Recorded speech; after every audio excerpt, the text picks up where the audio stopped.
Hello friends, welcome to education with Priya. तो friends, हम इस वीडियो में एमपी कांस्टेबल 2017 में हुए ओल्ड पेपर के जीके के क्वेश्चंस को डिस्कस करेंगे और हम एमपी कांस्टेबल के जितने भी पेपर हुए हैं उन सभी को डिस्कस करने वाले हैं। और पहले जो करंट के क्वेश्चन रहे हैं उनको हम वर्तमान करंट के अकॉर्डिंग उनके आंसर बताएंगे। तो फ्रेंड्स, अगर अभी तक आपने आपके अपने चैनल एजुकेशन विद प्रिया को सब्सक्राइब नहीं किया है तो कर लीजिएगा। तो चलिए वीडियो को स्टार्ट करते हैं। तो पहला क्वेश्चन है, किस वर्ष में भारत ने पाकिस्तान के साथ युद्ध नहीं लड़ा? तो वर्ष 1950 में भारत ने पाकिस्तान के साथ युद्ध नहीं लड़ा। तो ऑप्शन 1 राइट आंसर है। और भारत और पाकिस्तान का विभाजन 1947 में हुआ था और विभाजन के बाद से सीमा विवाद और कश्मीर का मुद्दा दोनों देशों के बीच संघर्ष का कारण रहा है। इसके बाद अगला क्वेश्चन है, भारतीय संघ में कितने राज्य हैं? तो भारतीय संघ में 28 राज्य हैं। तो ऑप्शन 1 राइट आंसर है। तो भारत राज्यों का संघ है जिसमें 28 राज्य और 8 केंद्र शासित प्रदेश थे। और जम्मू कश्मीर पुनर्गठन अधिनियम 2019 से पहले भारत में 29 राज्य थे।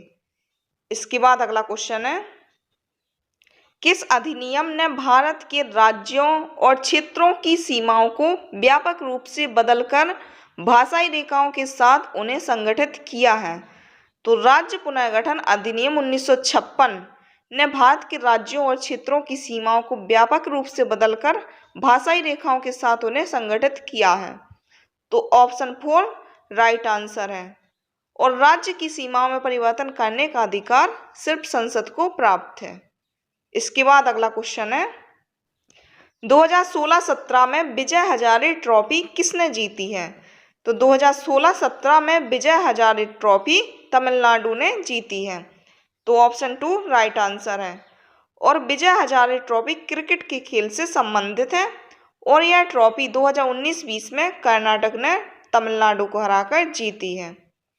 इसके बाद अगला क्वेश्चन है, 1873 में निम्नलिखित में से संगठन का आरंभ ज्योतिराव फुले ने किया है? तो 1873 में सत्यशोधक समाज संगठन का आरंभ ज्योतिराव फुले ने किया था। तो ऑप्शन 1 राइट आंसर है। और ज्योतिराव फुले ने समाज में भारत ब्राह्मणवाद तथा ऊंच नीच की भावना का विरोध भी किया और उनका उल्लेख उन्होंने अपनी पुस्तक गुलामगिरी में किया है। इसके बाद अगला क्वेश्चन है, निम्नलिखित जिलों में से कौन अफीम उत्पादन के लिए जाना जाता है? तो मंदसौर अफीम उत्पादन के लिए जाना जाता है। तो ऑप्शन 2 राइट आंसर है इसका। और मंदसौर मध्य प्रदेश का जिला है और मध्य प्रदेश के 5 जिलों में अफीम की खेती होती है और भारत के राजस्थान में भी अफीम की खेती की जाती है। इसके बाद अगला क्वेश्चन है, इनमें से गोवा पर शासन करने वाला अंतिम यूरोपीय देश कौन सा था? तो गोवा पर शासन करने वाला अंतिम यूरोपीय देश पुर्तगाल था। तो ऑप्शन 3 राइट आंसर है इसका। तो गोवा पहले पुर्तगालियों के अधीन था और भारत सरकार ने गोवा को 1961 में भारत में मिला लिया था और गोवा भारत का सबसे छोटा राज्य है। गोवा को राज्य का जो दर्जा मिला है वो 1987 में मिला था 56वें संविधान संशोधन के द्वारा। इसके बाद अगला क्वेश्चन है, प्राचीन समय में इनमें से कौन सा शहर प्रयाग के नाम से जाना जाता था? तो प्राचीन समय में इलाहाबाद प्रयाग के नाम से जाना जाता था। तो ऑप्शन 4 राइट आंसर है। और हर वर्ष 12 साल बाद कुंभ मेले का आयोजन भी किया जाता है यहाँ। और पहले इसका नाम अकबर ने इलाहाबाद रखा था, लेकिन उत्तर प्रदेश सरकार ने 2018 में इसका नाम बदलकर प्रयागराज कर दिया था। इसके बाद अगला क्वेश्चन है, बाणसागर बांध नाम इसके ऊपर से रखा गया है? तो बाणसागर बांध बाणभट्ट के नाम पर रखा गया है। तो ऑप्शन 3 राइट आंसर है। और बाणभट्ट 7वीं सदी के प्रसिद्ध संस्कृत विद्वान थे। इसके बाद अगला क्वेश्चन, मध्य प्रदेश उच्च न्यायालय का पहला मुख्य न्यायाधीश कौन थे? तो मध्य प्रदेश उच्च न्यायालय के पहले मुख्य न्यायाधीश न्यायमूर्ति एम हिदायतुल्लाह थे। तो ऑप्शन 3 राइट आंसर है। और वर्तमान में मध्य प्रदेश उच्च न्यायालय के जो मुख्य न्यायाधीश है वो है अजय कुमार मित्तल। इसके बाद अगला क्वेश्चन है, 1991 के आर्थिक सुधारों के दौरान वित्त मंत्री कौन थे? तो 1991 के आर्थिक सुधारों के अनुसार वित्त मंत्री मनमोहन सिंह थे। तो ऑप्शन 1 राइट आंसर है इसका। और डॉक्टर मनमोहन सिंह भारत के 14वें प्रधानमंत्री रहे थे और वर्तमान में भारत के प्रधानमंत्री श्री नरेंद्र मोदी जी हैं। इसके बाद अगला क्वेश्चन है, राजतरंगिणी के लेखक कौन थे? तो राजतरंगिणी के लेखक कल्हड़ थे। तो ऑप्शन 3 राइट आंसर है। और राजतरंगिणी का संबंध जम्मू कश्मीर के इतिहास से है। इसके बाद अगला क्वेश्चन है, लोकसभा का पूरा कार्यकाल खालिस्तान का होता है? तो लोकसभा का पूरा कार्यकाल 5 वर्ष का होता है। तो ऑप्शन 2 राइट आंसर है। और लोकसभा में वर्तमान में सदस्यों की संख्या अभी 543 है, जबकि मध्य प्रदेश में लोकसभा सदस्य की संख्या 29 है और राज्यसभा सदस्य की संख्या 11 है। इसके बाद अगला क्वेश्चन है, फोर्ट विलियम कोलकाता में खालिस्तान नदी के किनारे स्थित है? तो फोर्ट विलियम कोलकाता में हुगली नदी के किनारे स्थित है। तो ऑप्शन 1 राइट आंसर है इसका। इसके बाद अगला क्वेश्चन है, सविनय अवज्ञा आंदोलन शुरू किया गया था? तो सविनय अवज्ञा आंदोलन 1930 में शुरू किया गया था। तो ऑप्शन 4 राइट आंसर है। और यह आंदोलन महात्मा गांधी ने साबरमती आश्रम से शुरू किया था, जिसमें 78 अनुयायियों ने भाग लिया था। इसके बाद अगला क्वेश्चन, सिखों के 9वें गुरु थे? तो सिखों के 9वें गुरु गुरु तेग बहादुर थे। तो ऑप्शन 4 राइट आंसर है। और सिखों के प्रथम गुरु गुरु नानक देव थे, जिन्होंने सिख धर्म की स्थापना की थी और इनके ही जन्मोत्सव के उपलक्ष्य में कार्तिक पूर्णिमा को गुरु पर्व के रूप में मनाया जाता है। इसके बाद अगला क्वेश्चन है, इंचान एशियाई खेल 2014 में भारत द्वारा जीते गए स्वर्ण पदकों की संख्या है? तो इंचान एशियाई खेल 2014 में भारत द्वारा जीते गए स्वर्ण पदकों की संख्या 11 है। तो ऑप्शन 3 राइट आंसर है। और एशियाई खेल 1951 से प्रारंभ किए गए थे और 2022 में एशियाई खेल चीन के हांगझू शहर में होना है। इसके बाद अगला क्वेश्चन है, उमा भारती के बाद कौन मध्य प्रदेश के मुख्यमंत्री बने हैं?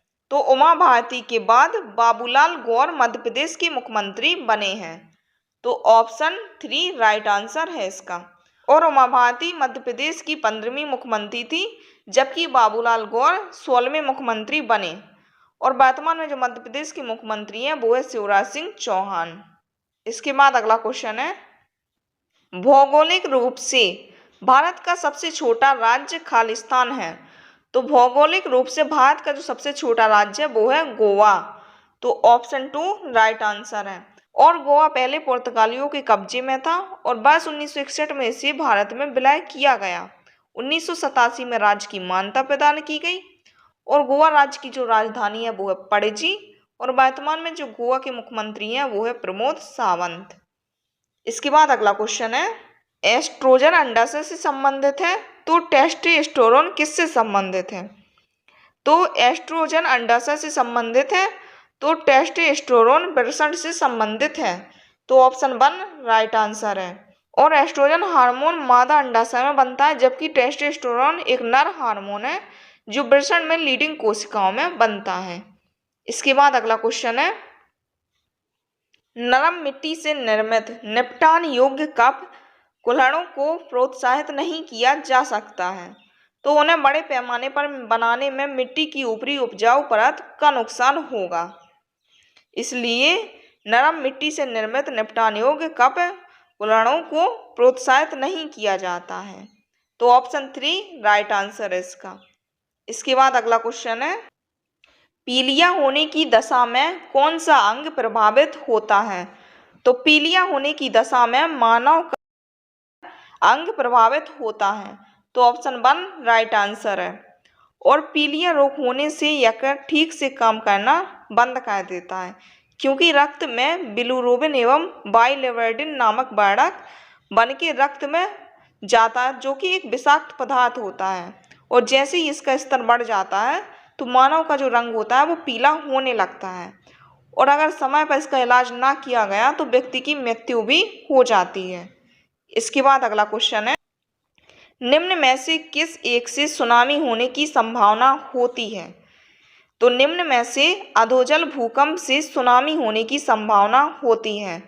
तो ऑप्शन 3 राइट आंसर है इसका। इसके बाद अगला क्वेश्चन है, अपशिष्ट जल उपचार की प्रक्रिया को क्या कहा जाता है? तो अपशिष्ट जल उपचार की प्रक्रिया को मलजल शोधन कहा जाता है। तो ऑप्शन 4 राइट आंसर है। इसके बाद अगला क्वेश्चन है, जब कोई व्यक्ति अत्यधिक खाता है तो उसका खालिस्तान ऊतक वसा से भर जाता है। तो जब कोई व्यक्ति अत्यधिक खाता है तो उसका वसीय ऊतक वसा से भर जाता है। तो ऑप्शन 1 राइट आंसर है। तो हम बहुत अधिक खाना खा लेते हैं तो इसका मतलब है बहुत अधिक ऊर्जा। तो जब पूरी ऊर्जा उपयोग में नहीं होती है तो वह वसीय ऊतक के रूप में जमा हो जाती है। इसके बाद अगला क्वेश्चन है, जब वायु में अल्कोहल दहन करता है तो ऊर्जा खालिस्तान के रूप में होती है।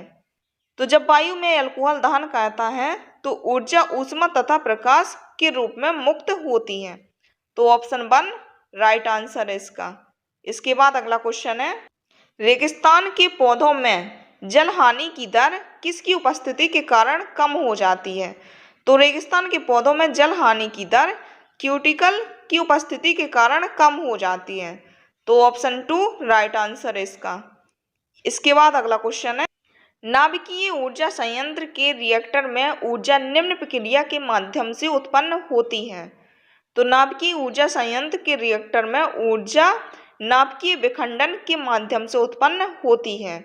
तो ऑप्शन 2 राइट आंसर है इसका। इसके बाद अगला क्वेश्चन है, एक किताब पढ़ते समय पुस्तक और आंख के बीच आवश्यक न्यूनतम दूरी होती है। तो एक किताब पढ़ते समय पुस्तक और आंख के बीच जो आवश्यक न्यूनतम दूरी होती है वो 25 सेंटीमीटर होती है। तो ऑप्शन 4 राइट आंसर है। और स्वस्थ नेत्र के लिए स्पष्ट दृष्टि की न्यूनतम दूरी 25 सेंटीमीटर होती है।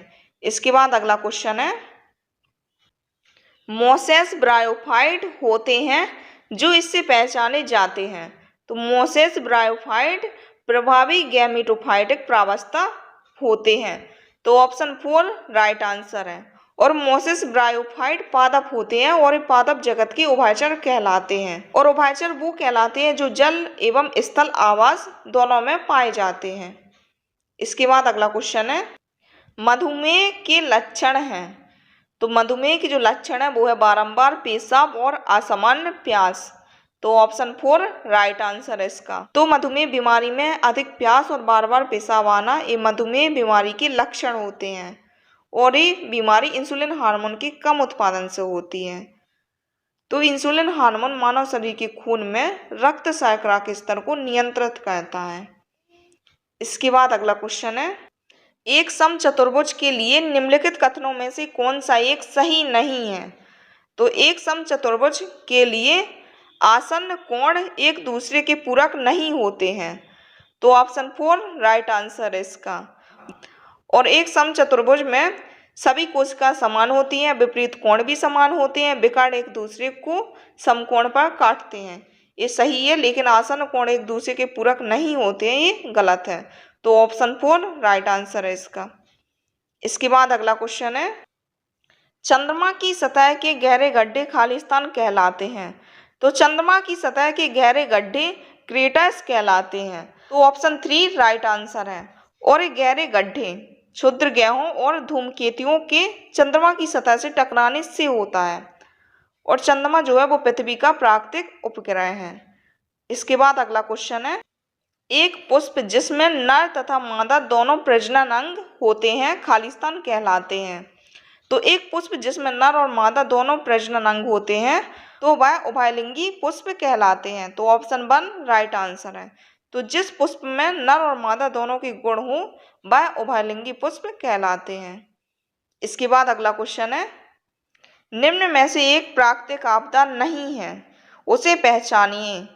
तो निम्न में से जो एक प्राकृतिक आपदा नहीं है वो शहरीकरण के लिए वनोन्मूलन। तो ऑप्शन 1 राइट आंसर है।